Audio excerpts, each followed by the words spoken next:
सतनाम श्री वाहेगुरु साध संगत जियो। मैं सभी उदासीन संप्रदाय के भक्तों और श्रद्धालुओं को आज एक प्राचीन इतिहास संक्षिप्त परिचय देने जा रहा हूँ। उदासीन भेष क्या है? उदासीन का मतलब रोना नहीं। बहुत लोग समझते हैं उदासीन का मतलब रोना होता है, लेकिन रोना नहीं होता है।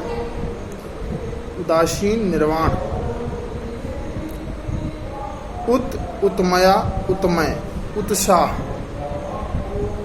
ये तीन शब्द हैं और इन तीनों शब्दों का अर्थ जो होता है संक्षिप्त बताऊंगा मैं कि परमात्मा में अपने आप को आसीन करना, अपनी आत्मा को परमात्मा में आसीन करना, उसी को उदासीन कहते हैं। और निर्वाण का मतलब सांसारिक बंधनों से मुक्त होकर मुक्ति के मार्ग पर, मोक्ष के मार्ग पर चलना से निर्वाण कहते हैं। ये हो गया उदासीन निर्वाण। उदासीन निर्वाण परंपरा आदि काल से चली आ रही है। इसको ब्रह्मा जी के मानस पुत्र श्री सतगुरु सनक सनंदन सनातन सनत कुमार ने शुरुआत की थी, जिसकी नारद मुनि ने भी पालन किया और उन्होंने भगवान विष्णु से गुरु दीक्षा ली थी। उसके बाद ये नियंत्रण नित्य चल रहा था, प्रचार प्रसार हो रहा था।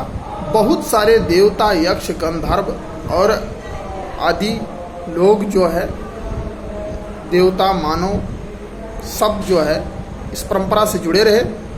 और उसके बाद में इस परंपरा का जो विस्तार बहुत सारे लोगों ने किया, बढ़ा, कम हुआ, ज़्यादा हुआ, कम हुआ, ज़्यादा हुआ, ऐसे ही लगातार धर्म घटा भी और बढ़ा भी।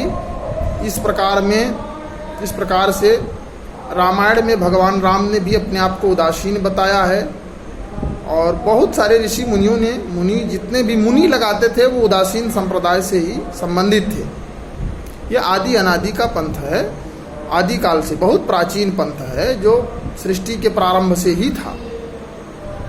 और कुछ संतों का मानना है कि सृष्टि का प्रारंभ भी नहीं हुआ था, यानी केवल इस संसार में ब्रह्मा विष्णु महेश थे, तब भगवान विष्णु ही जो है उदासीन संप्रदाय के थे और उन्हें उदासीन मानते हैं। और उन्होंने ऐसे विष्णु पुराण में व्याख्यान भी है। अब मैं आपको आगे बताना चाहता हूँ आज से 500 साल पुरानी घटना, 650 साल पुरानी घटना। उस समय अविनाशी मुनि जी और हंस मुनि जी, अद्वैत मुनि जी, ऐसे करके पुराने महापुरुष हुए। उसके बाद जो विस्तृत ज़्यादा चर्चित पीढ़ी जो है वो अविनाशी मुनि जी की है। अविनाशी मुनि जी के बहुत सारे शिष्य थे। उसमें से एक रैना जी शिष्य थे। रैना जी से भी उदासीन पंथ से लगाव था। वो रैना जी निर्माण रैना जी थे। उन्होंने भी उदासीन संप्रदाय के थे और एक ओंकार सतनाम की गुरु दीक्षा का प्रचलन बहुत पहले से था। कुछ सिखों का मानना है कि ये गुरु नानक देव जी ने ही शुरुआत किया था, लेकिन ऐसा नहीं है, पहले से ही था। और जब संप्रदाय था और गुरु अविनाशी मुनि जी ने उदासीन भेष का प्रचार प्रसार सभी लोगों को अलग अलग ढंग से तरीके से दिया। और गुरु नानक देव जी निर्वाण रैना जी से जुड़े भ्रमण काल में और बचपन से ही जुड़े रहे। गुरु नानक देव जी के पिताजी महंत कालूदास जी, जो गृहस्थ संत थे, उन्होंने गृहस्थ उदासीन परंपरा का अनुसरण किया था और उन्होंने जो है गुरु नानक देव जी को निर्माण रैना जी से मेल मिलाप कराया। और माना यह जाता है, पुस्तकों में लिखा भी है कि निर्माण रैना जी गुरु नानक देव जी निर्माण रैना जी के शिष्य थे। और उसके बाद उन्होंने अपना एक पुत्र दान देने के लिए निर्माण रैना जी वचनबद्ध थे। और आचार्य पीठ पर अविनाशी मुनि जी थे। तो निर्वाण रैना जी के आदेशानुसार गुरु नानक देव जी ने अपने बड़े पुत्र जिन्हें जगत गुरु श्रीचंद्र भगवान कहा जाता है, उन्होंने उदासीन भेष के प्रचार प्रसार के लिए और सनातन धर्म के जन कल्याण के लिए गुरु नानक देव जी ने दिया था।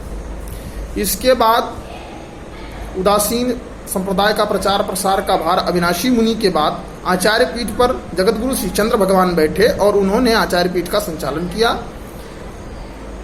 और उन्होंने पूरे देशों विदेश अखंड भारत में प्रचार प्रसार उदासीन संप्रदाय का किया, सनातन धर्म का किया और सनातन धर्म की अपने तप तपस्या से रक्षा की। बहुत सारे मुगल बादशाहों को उन्होंने अपने तप तपस्या के शक्तियों के कारण उन्होंने उनको धूल चटाया और साथ ही उनको संप्रदाय की शिक्षा दीक्षा और उन्हें शिष्य भी बनाया। बहुत सारे ऐसे मुगल थे जो उदासीन संप्रदाय के बहुत सारी मठों का पूरी देख रेख और संचालन करते थे और बहुत सारे जो कुछ असामाजिक तत्व के मुगल राजा थे जो विदेशी हमलावर थे, उन्होंने लूटना घसोटना चाहा, लेकिन बाबा जी के डर से, उनकी तपस्या से डरते थे लोग और उन्होंने अपने तपोप्रभाव से 150 सालों तक रक्षा की सनातन धर्म की। उसके बाद बाबा जी ज्योति ज्योत रावी नदी के किनारे एक पत्थर पर खड़े होकर कहते हैं कि चल अपने धाम, और वो वहां से गुप्त हो जाते हैं। यह संक्षिप्त परिचय रहा। बाबा जी ने महाराणा प्रताप और भी बहुत सारे राजा महाराजा और जो भी जिस स्टेट में भारत में जो भी राजा थे, विदेशों में भी जो भी जहाँ के राजा थे, उनको जा करके उपदेश देते थे और धर्म प्रचार और धर्म के मार्ग पर, सतमार्ग के मार्ग पर चलने की उपदेश देते थे और उन्हें शिक्षा दीक्षा देते थे और संप्रदाय का प्रचार प्रसार करते थे। और इस प्रकार जो है जब सिख, जो जिन्हें आज सिख कहा जाता है, यह पहले के हिंदू थे और साथ ही उन्होंने जो है अपने प्रचार प्रसार के लिए गुरु नानक देव जी को भी अविनाशी मुनि जी ने और रैना जी ने आदेश दिया था। इसी कारण पूरा भारतवर्ष और सभी हिंदू धर्म के तीर्थ स्थानों का गुरु नानक देव जी ने भ्रमण किया था। राम की जन्मभूमि, कृष्ण की जन्मभूमि और सभी तीर्थ स्थानों का मेल मिलाप लेकर के उन्होंने भ्रमण किया। और गुरु नानक देव जी ने अपनी गद्दी, गुरु नानक देव जी के 2 पुत्र थे, श्रीचंद्र और लक्ष्मी चंद्र, जो श्रीचंद्र जी को पहले से ही दान दे चुके थे उदासीन संप्रदाय की प्रचार प्रसार और सनातन धर्म की रक्षा के लिए। और उसके बाद लक्ष्मी चंद्र को गृहस्थ परंपरा में डाल दिए, जो गृहस्थी का जीवन यापन और कुल का संचालन हो सके। और उनके साथ रहते थे बाला मर्दाना गुरु नानक देव जी के साथ और अंगद देव जी, उनको उन्होंने गुरगद्दी सौंपी। उसके बाद अंगद देव जी, अमरदास जी, रामदास जी, हरगोविंद साहब जी, यहाँ तक हरगोविंद साहब जी तक जो है श्रीचंद्र भगवान जी का सेवा सत्कार और मर्यादा स्पर्श और हर तरीके का जो गुरु को सत्कार देना चाहिए वो श्रीचंद्र भगवान जी को मिला। और 10 गुरुओं ने, जिन्हें सिख आज अपने 10 गुरु मानते हैं, वह 10 गुरुओं ने उदासीन भेष का बहुत सम्मान किया है। आज बहुत सारे लोग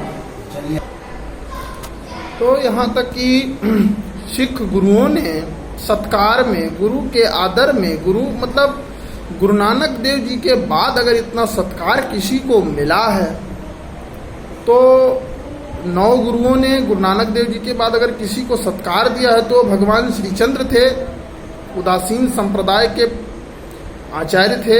उनको इतना, हिंदू सनातन धर्म के प्रचारक थे, उनको जो है इतना सत्कार दिया सिख गुरुओं ने कि उन्होंने अपना, कई लोगों ने तो अपना पुत्र भी उदासीन भेष को दान दे दिया है।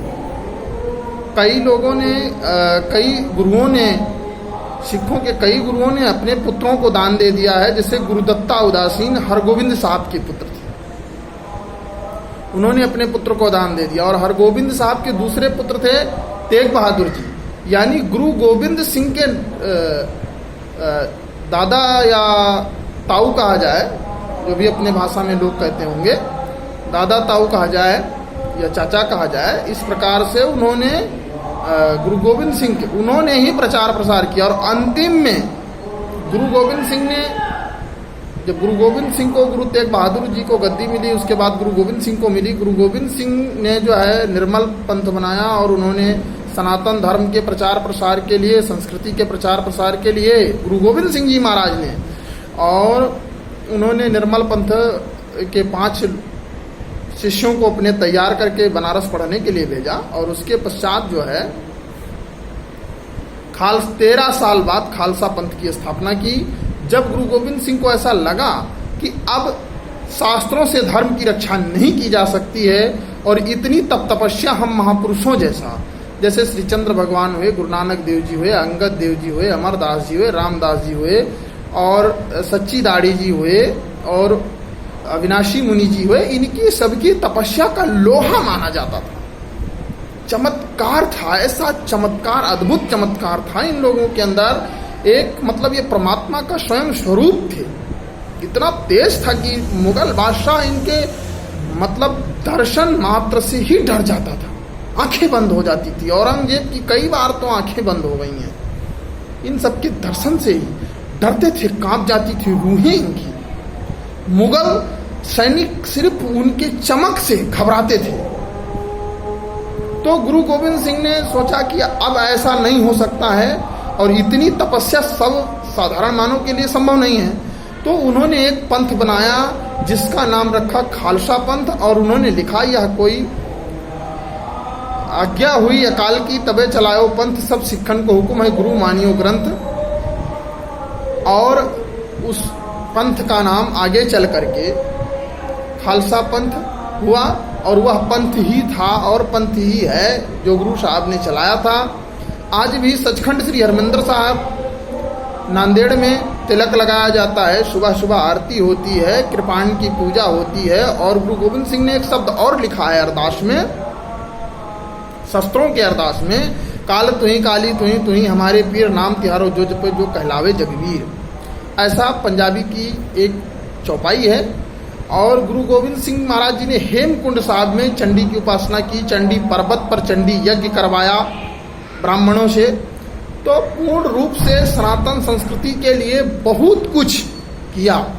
लेकिन अंतिम में आज के समय, आज के जो गुरु सिख हैं और हिंदू समाज है, वह अंग्रेज एक ऐसी राजनीति, अंग्रेज जाते जाते, मुगल तो चले गए लेकिन अंग्रेज जो आए हमारे देश में, उन्होंने एक ऐसी राजनीति फैला दी कि उन्होंने सिख पंथ को, उन्होंने सिख धर्म को दर्जा दे दिया और वहीं से हिंदू और सिखों का अलगाव हो गया।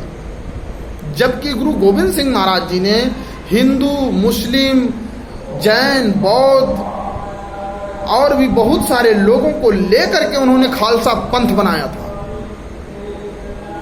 बहुत सारे लोगों को, कोई केवल पंजाबी नहीं थे, वो केवल सरदार नहीं थे, केवल जट नहीं थे, वो कोई महाराष्ट्र का था, कोई पंजाब का था, कोई जम्मू का था, कोई यूपी का था, कोई बिहार का था, कोई बिहारी था, कोई बंगाली था, कोई पंजाबी था।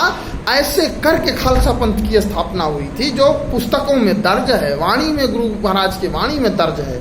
लेकिन आज उन्हें सरदार का नाम दे करके, सिख का नाम दे करके, ये तो सिख एक परंपरा थी, पंथ था, लेकिन उन्हें राजनीति के तहत आज उसे धर्म बना दिया गया।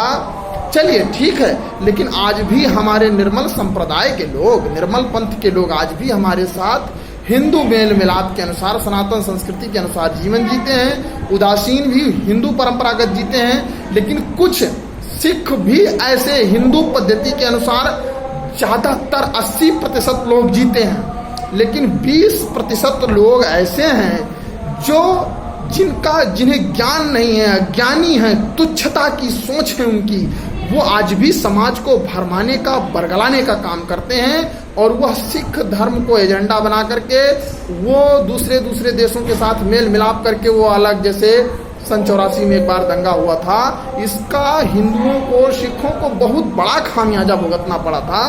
और यह एक बहुत गलत, निंदनीय कृत्य था। और मैं बताना चाहता हूं कि इस चीज को, इस बात को समझना चाहिए। अगर मेरी वाणी से किसी को बुरा लगे तो मैं क्षमा चाहता हूं। सतगुरु महाराज आप सबके ऊपर कृपा बनाए रखें। सतनाम श्री वाहेगुरु, जय श्री राम। आज उसी अलगाव का कारण है।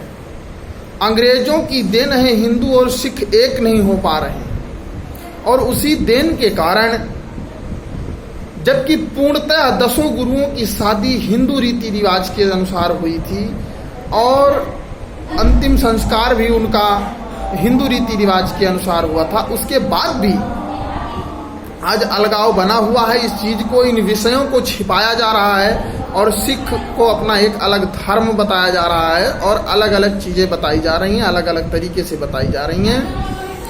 गुरु नानक देव जी का और श्री चंद्र भगवान जी का घर बखरा नहीं है, ऐसा बहुत सारे निहंग सिंह कहते हैं। उनकी कहानी है, उन्होंने कहा है कि घर बखरा नहीं है, हम लोग अलग नहीं है, एक हैं। बस पंथ का अपना अपना एक हिसाब किताब है, अपनी अपनी एक लाइन है, वो निर्माण है, अविवाहित हैं और उन्हें सनातन संस्कृति का, धर्म का प्रचार करना है। और मुझे जो गुरु साहब ने आदेश दिया उसका मुझे काम करना है। गुरु साहब ने सबकी अलग अलग ड्यूटी बांटी थी, जिस ड्यूटी में से है उदासीन संतों का काम मुक्ति और मोक्ष का ज्ञान देना है, और निहंग सिंहों का काम है कि जब आपत्ति काल आए तो धर्म युद्ध करें, सनातन धर्म के लिए युद्ध करें और सनातन धर्म की रक्षा करें। उसके लिए वो फौज बनाई गई थी, धर्म की रक्षा के लिए वो फौज बनाई गई थी। वो गुरु ग्रंथ साहिब में दर्ज है वाणी। अच्छा, उसके बाद मैं आपको बताता हूं कि निर्मलों को कीर्तन, भजन और वैदिक चीजों का अध्ययन करके, वेद शास्त्रों का अध्ययन करके समाज को सिखाना, हिंदी से पंजाबी, पंजाबी से हिंदी करके एक दूसरे को समझाना, लंगर चलाना, सेवा करना, ये सबका अलग अलग काम था। और उदासीन आदि मतलब बहुत प्राचीन आदि सनातन पंथ है, इसका कोई नया नहीं है। इसमें उसी से निर्मले निकले, निरंकारी निकले और बहुत सारे पंथ निकले। अब निरंकारी में बाबा बुड्ढा जी जो गुरु नानक देव जी के साथ रहते थे, उनसे निकला निरंकारी पंथ। बाबा बुड्ढा जी से निकला निरंकारी पंथ, जो आज अपने आप को निरंकारी पंथ के नाम से जानते हैं, जिसको स्वामी हरदयाल जी चलाते हैं। और स्वामी हरदयाल जी नाम के आज से करीब 400 साल पहले, 300 साल पहले एक हमारे उदासीन संत भी हुआ करते थे। तो इस प्रकार से जो है बहुत सारे लोग हैं जिन्होंने उदासीन भेष का प्रचार प्रसार किया है। सब मिला जुला करके धर्म प्रचार के लिए, सनातन संस्कृति की रक्षा के लिए ही सब कुछ किया गया था। लेकिन आज यह अलगाव देख करके उन 10 गुरुओं की, उन महापुरुषों की, मैं बताता हूं, वो अविनाशी मुनि जी, श्री चंद्र भगवान जी, गुरु नानक देव जी, सभी महापुरुषों की, जितने भी पुराने महापुरुष थे, उनकी याद आती है और मन में बहुत दुखी होता है, बहुत दुखी होता है कि ये समाज न कभी सुधरा था, न सुधर रहा है। ये किस माया में रिक्त है कि ये संतों की वाणी को कब समझेगा, संतों के दोष को कब, हर समय यह संतों को ही दोष दे रहा है। इस बात को, उन वाणियों को, उन गहरे तत्वों को समझ नहीं रहा है और एक दूसरे को दोष दे रहा है। आपस में लोग लड़ रहे हैं, कट रहे हैं, मर रहे हैं। इन चीजें कब खत्म होंगी और कब आदि सनातन का एकजुटता के साथ प्रचार प्रसार होगा और सब सत्य चित आनंद का लाभ ले पाएंगे, कब उस प्रब्रह्म को जान पाएंगे। इसी के साथ मैं अपनी वाणी को विराम देता हूँ। सतनाम श्री वाहेगुरु साध संगत जियो, जय श्री राम। गुरु नानक देव जी ने एक वाणी कहा है, राम नाम उर में गयो जाके समने को, जय सुमिरत संकट मिटे गुरु दरस तिहारो।